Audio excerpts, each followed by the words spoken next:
दोषरेतैकुलज्ञानं वर्णसङ्करकारकैः उत्सात्यन्ते जातिधर्माः குலதர்மாச சாஸ்வதாக. இந்த ஸ்லோகத்துல அர்ஜுனன் தன் கலக்கத்தை வெளிப்படுத்துகிறான். போரினால் ஏற்படும் குல நாசத்தை பத்தி பேசுறான். யாரெல்லாம் இந்த குலநாசத்துல ஈடுபடுகிறார்களோ அவர்கள் செயல்களால் ஏற்படும் தோஷமும் பாவம் அதை பத்தி சொல்றான். அவர்களோட நெறி தவறுதலை பத்தி சொல்றான். இதனால என்ன ஆகும் அப்படின்னா அவரவர் குல தர்மம் அழிந்து விடும் அப்படின்றான். ஏன்னா இந்த குல தர்மத்தை ரொம்ப காலங்காலங்களா பின்பற்றி வந்து கொண்டிருக்கிறோம். அந்த நிலையான தர்மம் அழிந்து விடும். இது சமூகத்துல மட்டும் நடக்காது, அந்தந்த குடும்பத்திலையும் நடக்கும்.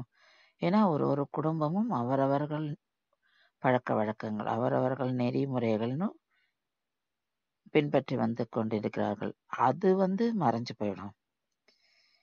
ஏன்னா இதெல்லாம் எப்ப தோன்றியதுன்னு கூட தெரியாது. இந்த வழிமுறைகள்லாம், இந்த பழக்க வழக்கங்கள்லாம் அப்பேற்பட்ட பழமை வாய்ந்த அந்த தர்மம் அழிந்துவிடும் அப்படின்னு தான் அர்ஜுனன் கலங்கி நிற்கிறான். அதை தான் இந்த ஸ்லோகத்துல வெளிப்படுத்துகிறான்.